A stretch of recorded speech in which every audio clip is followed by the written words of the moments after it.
The sea was silent until the light found them.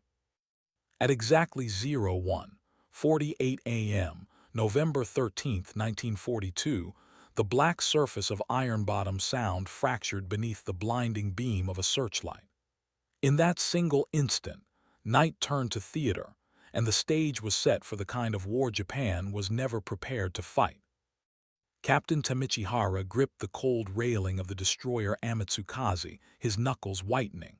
Across the water, the American heavy cruiser San Francisco opened fire. There was no careful aiming, no elegant choreography of gunnery. There was only volume.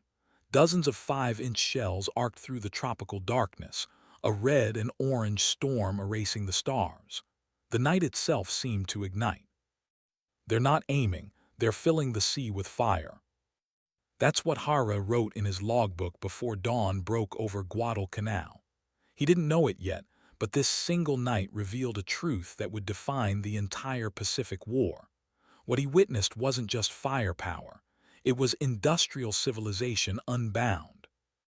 In 35 seconds, the San Francisco unleashed more shells than some Japanese destroyers carried for entire missions. Their gun barrels glowed red-hot, steel melting into light. The sea boiled where shells struck. For Hara's crew, it was like facing a volcano that had learned to aim. 2,700 miles away on the docks of Pearl Harbor, ammunition ships were already being loaded for the next operation. 15,000 tons of shells, stacked like wheat waiting to be harvested. For the Americans, firepower wasn't precious. It was planned, scheduled, endless. Tokyo's planners, by contrast, were counting shells by the dozen. 12 rounds per gun, that was what they could afford for the next convoy run. 12 rounds against a wall of steel. In that arithmetic lay the shape of the war to come. The battle raged with a brutality that no romantic image of naval warfare could capture. The Americans filled the darkness with lead and steel until the ocean glowed like molten glass. It wasn't precision that overwhelmed the Japanese. It was excess. Hara's ship twisted and turned, dodging tracers that came like rain from an angry sky. Below decks, sailors prayed into the roar of the engines. Above, Hara stared into the blaze. He was a veteran, trained in the meticulous economy of Japanese gunnery, a doctrine built around scarcity, careful aim, and conservation. And here, that entire philosophy cracked apart. His world was built on counting rounds. The enemy's world was built on making sure counting didn't matter. American logistics had already bent the Pacific into an assembly line. Ammunition left factories in Nebraska, Iowa, New Jersey, was packed onto trains, shipped to Pearl Harbor, then to the decks of ships like San Francisco. By the time Hara faced that burning wall of ordnance, the next wave of shells was already on its way across the Pacific. For every Japanese round fired that night, the Americans had 10 more waiting on a dock. It was an advantage so vast that it didn't need to be hidden or even strategized. It simply existed, like gravity. Hara's officers whispered on the bridge as their ship shuddered from near misses. Their own magazines held enough ammunition for a short engagement, a handful of minutes of full fire. Every round they spent was a decision. Every decision could mean survival or silence. For the Americans, there were no such calculations. The battle was less a duel and more an industrial performance. Shells were not measured like treasure, they were burned like fuel. Hara's gunners fired back with the discipline they'd drilled for years, aiming carefully at silhouettes that barely flinched beneath the onslaught. Their tracers vanished into the storm. It was like trying to carve a river with a needle. A shell struck near the forward deck, showering the bridge with splinters and smoke. A petty officer screamed something about ammunition storage. Hara didn't hear the words, only the wind, and the dull certainty in his chest. This was a different kind of war than the one Japan had imagined. Back in Tokyo, the Imperial Navy had believed its training, its skill, and its courage could balance the scales against the United States. They built their strategy on decisive engagements, sharp, clean blows, not wars of attrition. No one in that planning room imagined a night like this. An enemy that treated ammunition not as a resource, but as a language. Every shell fired from those American ships was a message, one written not by admirals, but by factory workers thousands of miles away. Men and women in dusty overalls on assembly lines had decided this battle long before Hara even took the bridge. The clock ticked past 2:00 a.m., the sky pulsed with explosions. Fire turned the night to a second sunrise. The Amatsukaze limped through curtains of flame as Hara steadied his voice. "We will fight with what we have," he told his officers, "and when it's gone, we will fight with nothing." He meant it, but somewhere deep inside, the veteran officer understood the bitter truth. The Americans could fight again tomorrow, and the day after, and the day after that. When the shooting finally died down, and the last echo of guns faded into the steaming sea, Hara stood alone on the bridge. The acrid smell of cordite filled his lungs. The horizon burned, and behind that fire, though invisible, he could feel the weight of 1,000 factories, silent giants, moving in perfect rhythm. The Pacific War would be fought with ships and planes, yes, but its outcome was being written in steel presses, conveyor belts, and freight trains. Tonight was just the opening act. The war didn't collapse in a single night. It began with small fractures, hairline cracks in an empire's confidence. And for Japan's Navy, those cracks first appeared months before Guadalcanal, far out on the waters of the Coral Sea. May 7, 1942. Commander Taishi Naito, executive officer aboard the carrier Shikaku, leaned over the railing and watched American cruisers and destroyers through field glasses. What puzzled him wasn't their formation or speed. It was the endless flicker of light around them. Their anti-aircraft guns roared hour after hour, a mechanical rhythm that never faltered. Their tracers lit the sky like a forge with no end. 4 hours, he wrote later. They fired for 4 hours without pause. It was not a battle, it was a factory. Japanese doctrine treated ammunition like gold dust. For years, naval officers drilled their crews to fire short, precise bursts. 800 meters, that was the engagement rule. Anything outside that range was a waste they couldn't afford. American gunners had no such limits. Their ships spat fire into the sky as if the magazines were bottomless. Lieutenant Commander Masatake Okumiya, aboard Ryujo, had trained his men to fight on a stopwatch. 12 minutes. That was how long their magazines could sustain full anti-aircraft fire before falling silent. He knew it with the certainty of a man who had counted every round himself. 12 minutes against an enemy who could fight all night. When the air attacks finally ended, Naito stared at the empty sky with a strange sensation in his chest. It wasn't fear, not yet. It was the first flicker of realization. This enemy wasn't fighting on the same scale. They were fighting in another dimension entirely. 3 months earlier, the Battle of the Java Sea had seemed a clean Japanese victory. Allied ships under Rear Admiral Carol Dorman fired more than 1,600 8-inch shells, landing only a handful of hits. The Imperial Navy fired far fewer rounds and won decisively. It looked like proof that superior training and precision could overcome quantity. But on the bridge of Amatsukaze, Captain Hara noticed something his after-action report didn't dare say aloud. The Allied ships had never stopped firing. Not once. Hour after hour, their turrets had roared like an endless drumbeat, burning through ammunition as though it were smoke. After the battle, Lieutenant Yoshida, Hara's gunnery officer, quietly did the math. "Captain, we've used 40% of our main battery ammunition in one engagement. If the fight had lasted 2 more hours." Hara silenced him with a look, but he felt the same cold calculation. Their destroyer had sailed with 2,000 rounds. They'd spent 800 in one night. One Allied cruiser they engaged had fired over 1,500 8-inch shells, more than an entire Japanese heavy cruiser carried in total. For Tokyo's admirals, these were tactical details. For the officers on deck, it was something else entirely, a warning. Precision was an art, but quantity was gravity, and gravity always wins.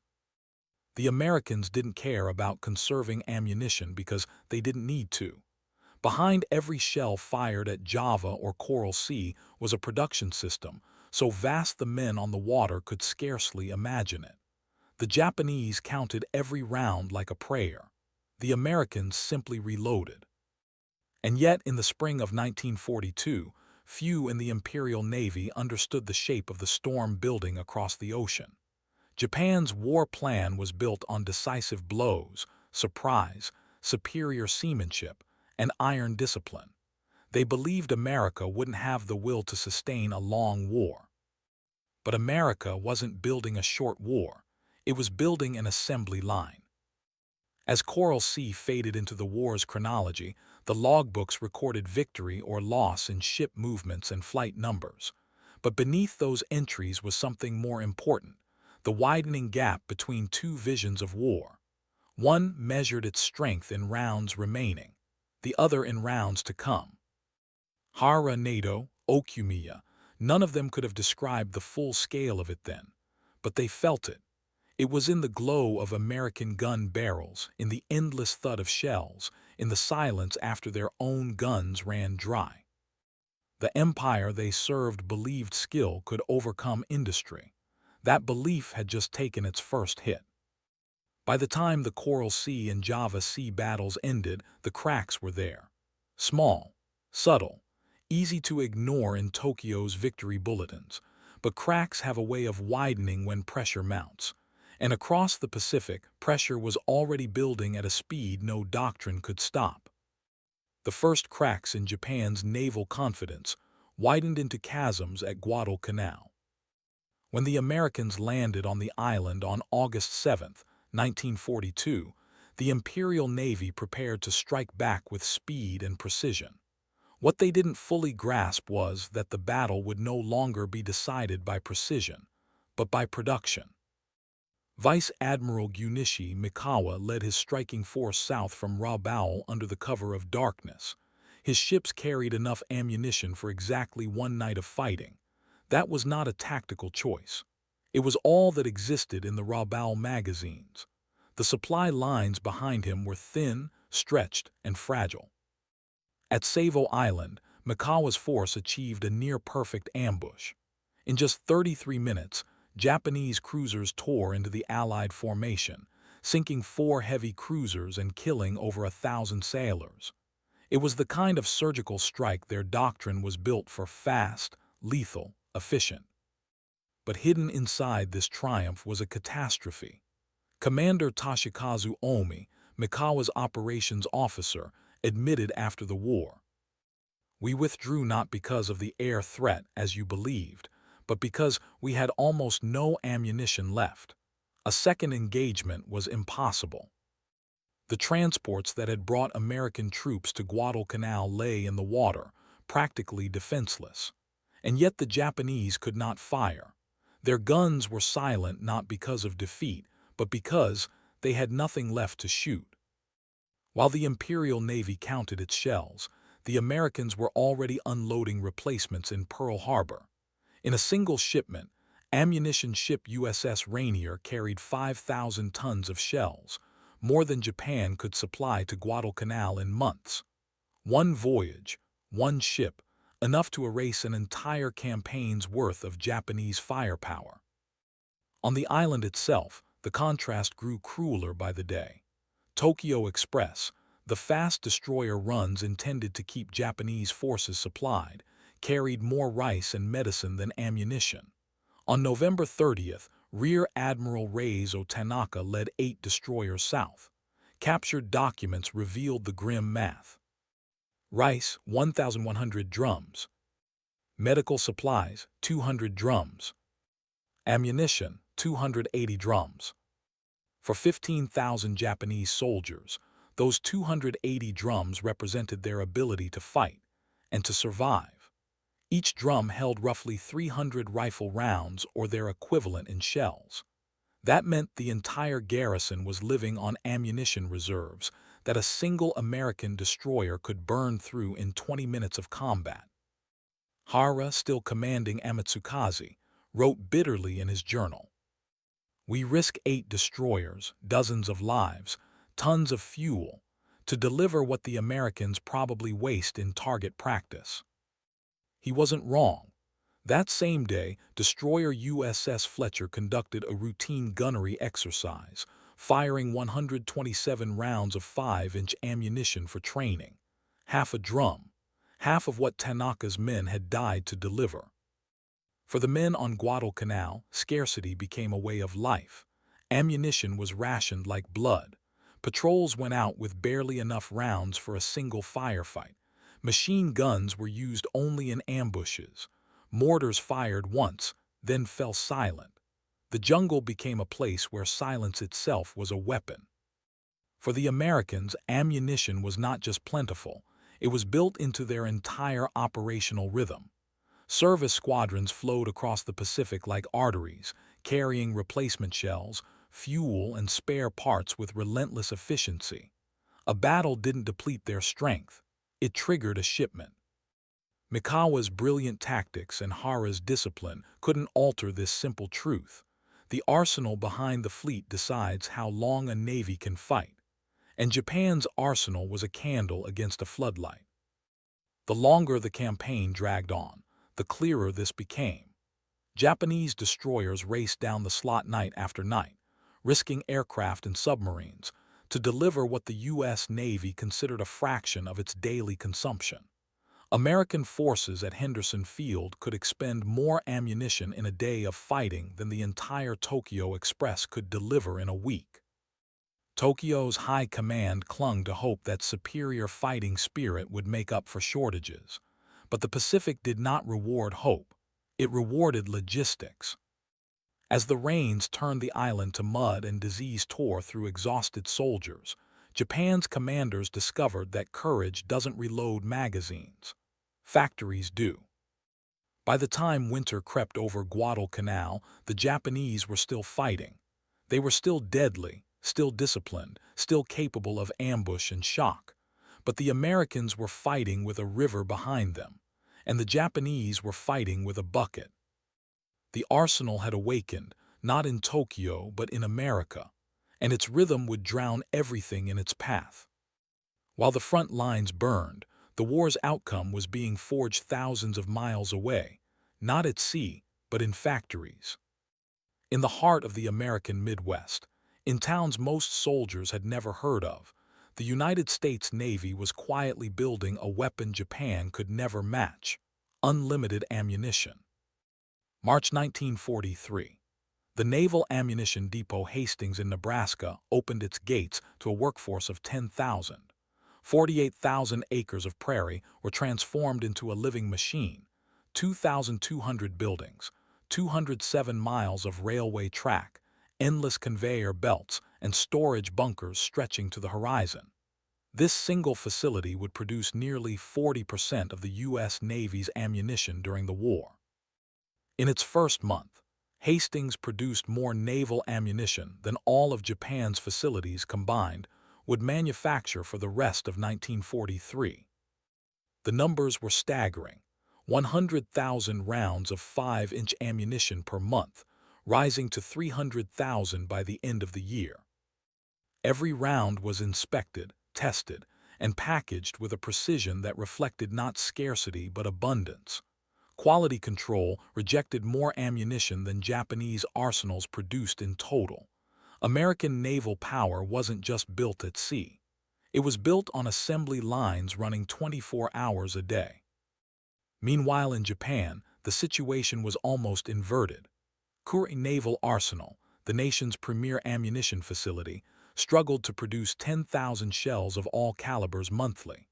Toyokawa Arsenal, expanded at great cost, managed more only by employing 56,000 workers, including 6,000 schoolchildren between 12 and 16 years old. They worked under dangerous conditions, often hungry, often exhausted. 12-year-old Akiko Sato remembered it vividly in her memoir. We worked until we fell down. They gave us one rice ball for lunch. We made 100 shells a day in our section. The Americans probably fired that many in a second. This was the cruel mathematics of war, where American workers assembled shells in clean, modern facilities with cafeterias and daycares. Japanese children filled casings in bomb-prone factories. As the war stretched into 1944, the gap widened into an abyss. Ammunition Depot McAllister in Oklahoma specialized in large-caliber shells and aerial bombs. By December, it was shipping more than 500,000 pounds of ordnance each month. Another facility in Indiana stored 400,000 tons of ammunition, double Japan's entire pre-war naval reserve.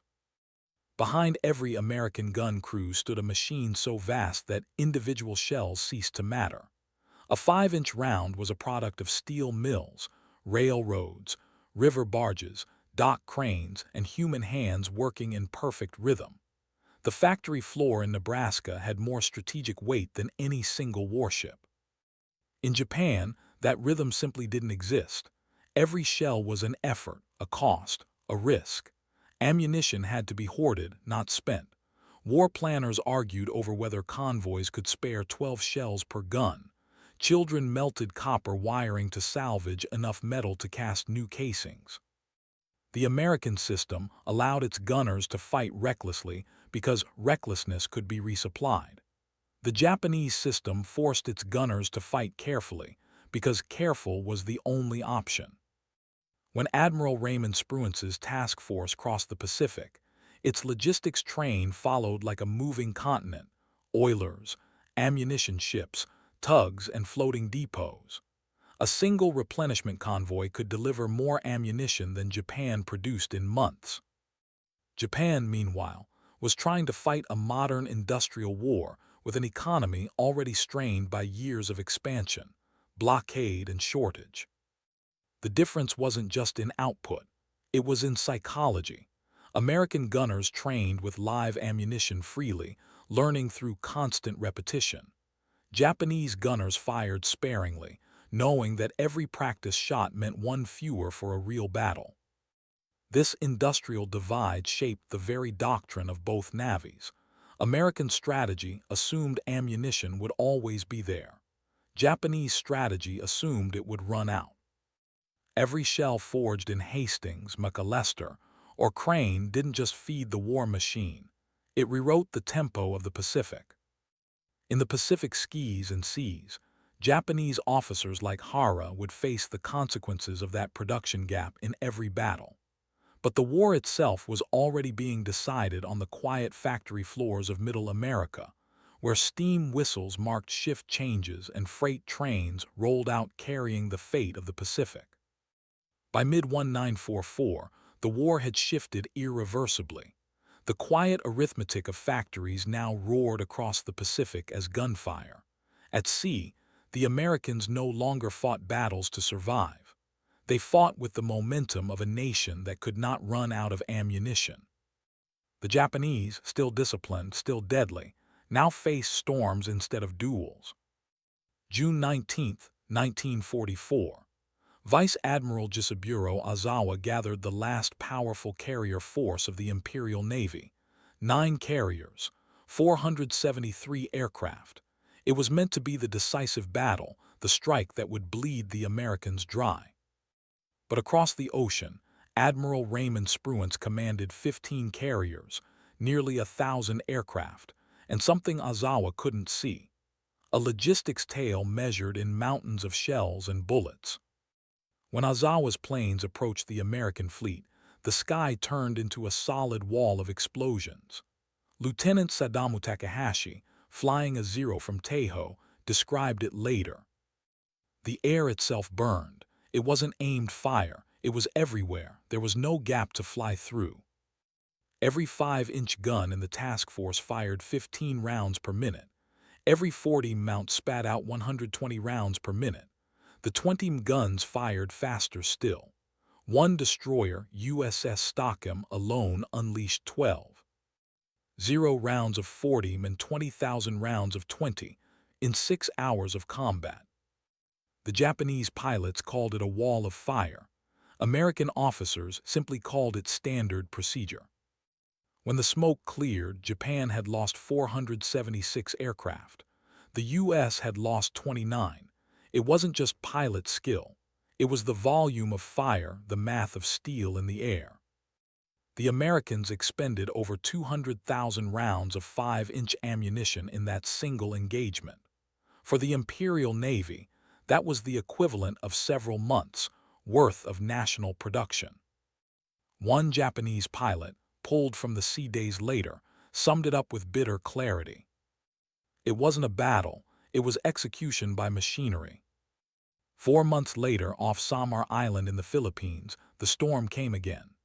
This time, the Japanese sent a force under Admiral Takeo Kurita, 4 battleships, 6 heavy cruisers, 2 light cruisers, 11 destroyers achieved total tactical surprise against a tiny American escort group. 6 escort carriers, 3 destroyers, 4 destroyer escorts. The Americans should have been swept aside, but their destroyers carried a weapon more devastating than their size suggested: endless ammunition. Commander Ernest Evans aboard USS Johnston gave the order without hesitation. All hands to general quarters, prepare to attack major fleet units. Johnston lunged toward the Japanese battle line like a wolf against a bear. In the next hour, her guns fired over 200 rounds, smashing Kumano's superstructure. She then turned her guns on Congo, firing another 30 rounds while making smoke. Her gunners didn't count. They fired.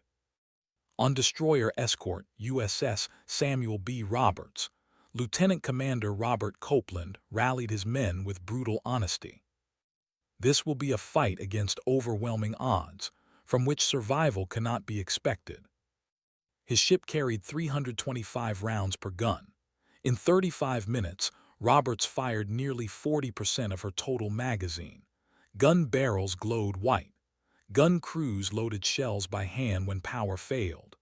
Gunner's mate third-class Paul H. Carr, mortally wounded, died still clutching one last shell, trying to load it. Across the ocean, the Yamato, the largest battleship ever built, opened fire for the first time against surface targets. Her massive 18.1-inch shells, engineered for battleship duels, ripped through thin-skinned escort carriers but often failed to explode. Ammunition meant for one kind of war met a different kind of enemy.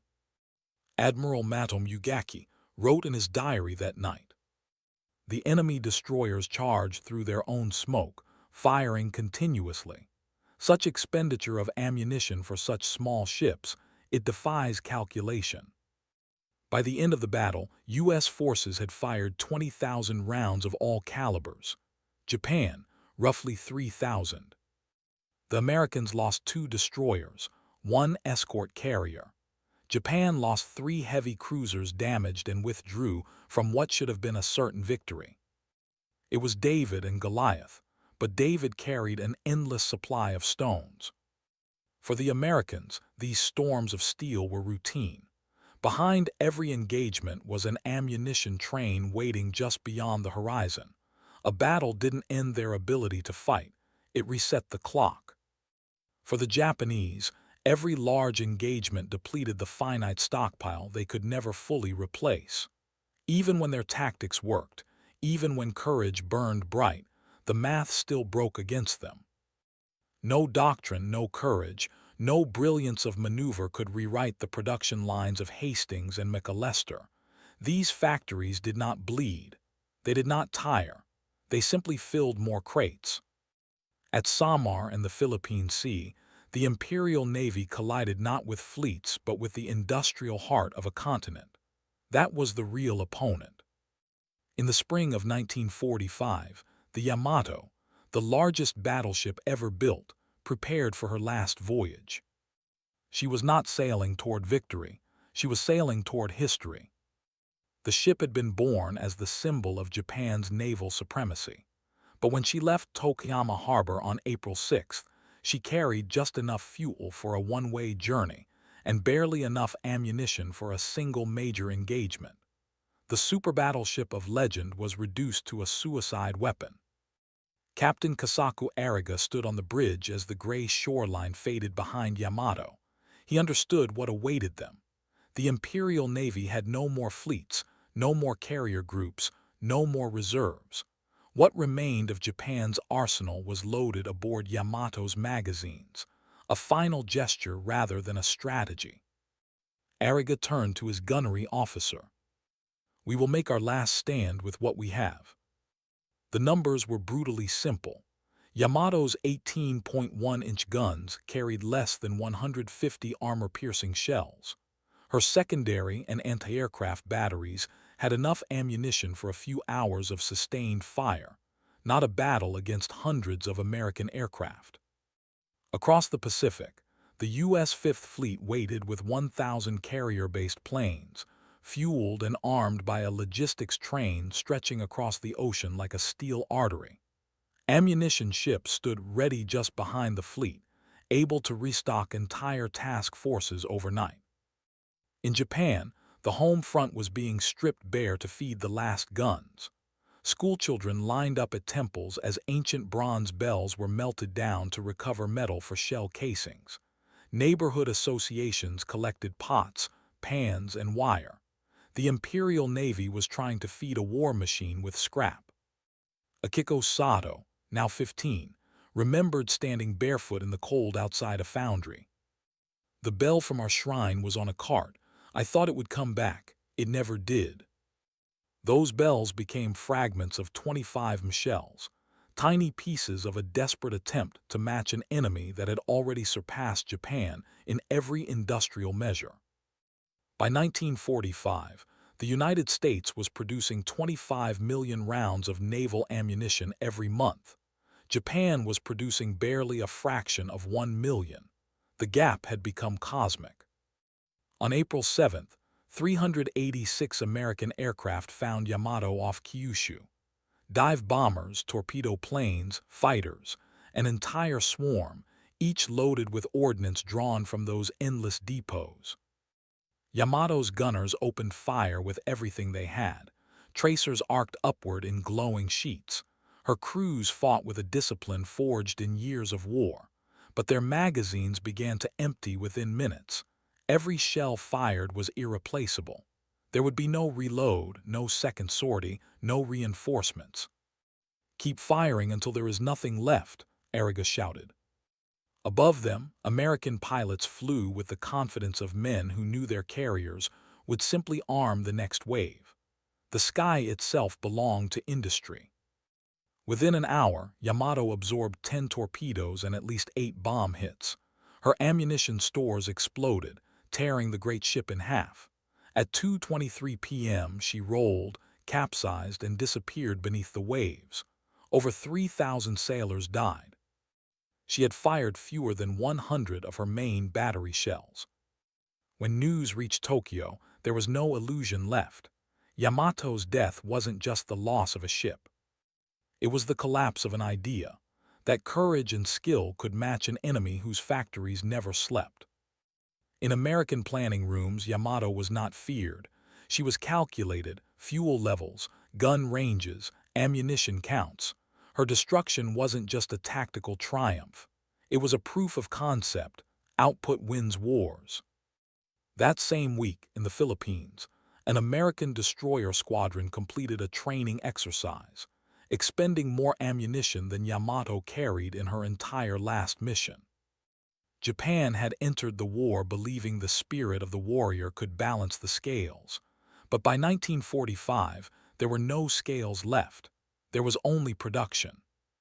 War isn't only fought with guns and shells. It's also fought in the minds of those who pull the trigger. By 1945, the gap between American and Japanese ammunition supply had created two entirely different kinds of navies, not just materially, but psychologically. For American sailors, ammunition was as constant as the ocean. Seaman James Bradley, a gunner aboard USS Laffey, later recalled, "We never thought about running out. The supply ships came every few days with mountains of shells. We joked that we could shoot at seagulls and no one would care. That casual confidence shaped tactics. Destroyers charged battleships. PT boats attacked convoys. Escorts stood their ground against cruisers. The David versus Goliath moments of the Pacific weren't acts of blind heroism. They were acts made possible because David had endless stones to throw. This mentality ran deep in training. At American gunnery schools, recruits fired thousands of live rounds. Those who missed didn't face punishment. They got more ammunition until they improved. Ammunition was a tool for learning, not a treasure to protect. For Japanese sailors, the situation was reversed. Lieutenant Kazuhiko Ono, a gunnery officer on destroyer Isakaze, remembered. Every shot was a calculation. We counted rounds like misers count coins. Before firing, you asked yourself, can I afford this shell? Scarcity bred hesitation. A gunner who might have fired on instinct instead waited for a perfect shot that rarely came. Japanese doctrine enforced strict ammunition conservation. Don't fire until targets are close. Don't waste bursts. Stop when the range is poor. In a modern war defined by speed, that hesitation was fatal. The psychological toll was crushing. Officers wrote in their diaries about the fear of running dry, a phrase that had no American equivalent. Admiral Chester Nimitz, reading decoded Japanese ammunition reports in late 1944, summed up the situation with brutal clarity. They're a boxer with no punch left. We just keep hitting until they fall. U.S. planners deliberately designed operations to drain Japanese magazines, harassment raids, feints, airstrikes, all calculated to force the Imperial Navy to spend ammunition it could not replace. American submarines then intercepted ammunition convoys, sinking over half of all shipments before they reached the front. Commander Yashiro Tanaka, responsible for ammunition logistics in the Philippines, left a final note before his death. I send empty ships to die. The Americans sink them full or empty. Our guns fall silent while theirs never stop. The Americans were not just outproducing Japan. They were weaponizing production itself. This disparity seeped into the next generation of fighters. Japanese pilots in 1941 received 700 flight hours and thousands of rounds of live gunnery training. By 1944, shortages meant new pilots fired only 30 rounds in total before their first combat mission. Ensign Koshi Ito, trained in late 1944, described it bitterly. I fired my guns 3 times in practice, 10 rounds each. The American I faced fired 30 in the first second. American pilots at Pensacola, by contrast, averaged 5,000 rounds during training alone, plus unlimited top-up for anyone who needed it.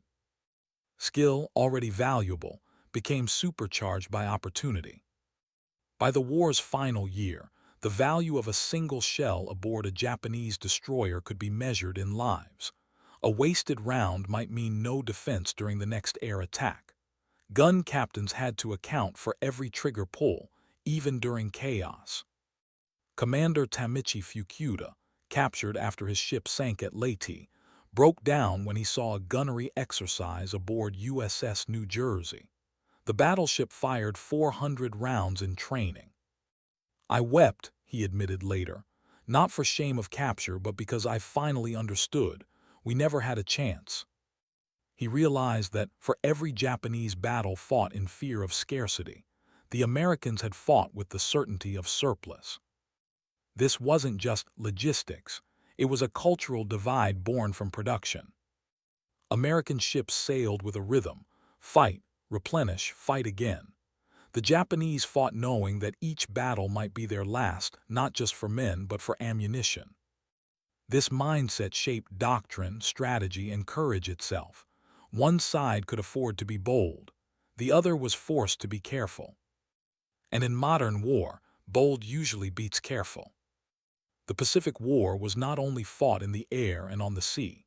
Its outcome was decided in the deafening silence of factories, where production lines ran day and night, turning steel and copper into power. By 1945, that power had become overwhelming. Between 1941 and 1945, the United States produced 47 billion rounds of ammunition, including over 41 billion small arms cartridges. Japan, across the entire war, produced an estimated 15 million rounds total. The ratio wasn't just large, it was 3,100 to 1. Every American destroyer gunnery exercise consumed more ammunition than a Japanese division might see in months of fighting. Every fleet operation was backed by a continent-sized industrial engine. Ammunition depots like Hastings and McAllister became cities unto themselves, employing tens of thousands, producing hundreds of thousands of shells each month. At Hastings alone, the daily output of 5-inch shells exceeded Japan's national production for many calibers. The workers who assembled those shells lived in dormitories, ate in company cafeterias, and bowled in on-site alleys. War was a process, not an emergency. Meanwhile, in Japan, the opposite story unfolded. Factories shrank as resources vanished. Copper shortages forced the melting of temple bells and household goods. Workers became schoolchildren, untrained and exhausted, handling explosives with trembling hands. At Toyokawa Naval Arsenal, accident rates soared to 15% monthly. In the final months, daily output sometimes fell to a few dozen shells. On August 14, 1945, the last production report from Kure Arsenal recorded 73 shells produced that day. 423 workers left, many of them students. Critical shortages in every category. That same day, Hastings Naval Depot in Nebraska reported 45,000 shells produced. 5,800 workers on shift. Surplus stock above requirements. That comparison was more devastating than any battlefield loss. Japan had run out of numbers before it ran out of courage. The American military didn't fight alone. It fought with a civilian army of machinists, assemblers, technicians, and inspectors. Every factory was a weapon, every shipping line a vein of steel. In the words of Admiral Ernest King, "Our fleet does not run out of ammunition, it only runs out of targets." This wasn't arrogance, it was arithmetic. The Japanese High Command once believed that superior tactics could offset industrial disadvantage, but war in the 20th century had changed. Firepower no longer belonged to the clever, it belonged to the abundant. For Japanese officers, the act of counting ammunition became a ritual of despair. They measured each battle in shells, not in miles gained or ships sunk. Lieutenant Ono described it simply: "We were fighting with our last rounds every time." Captain Hara once said they brought swords to a machine gun fight. By 1945, the machine gun had grown into an entire industrial civilization. America didn't just outproduce Japan. It produced so much that it could waste without consequence. Ammunition wasn't something to conserve. It was something to spend to make victory faster. Ensign Tio Matsui, manning a 25 mount on carrier Zuikaku, received only 10 rounds for the final battle of Cape Engano. He held his fire, waiting for a perfect moment that never came. Zuikaku went down with his ammunition still in the tray. His last letter to his mother read, "I have 10 chances to protect our ship. I will make each one count."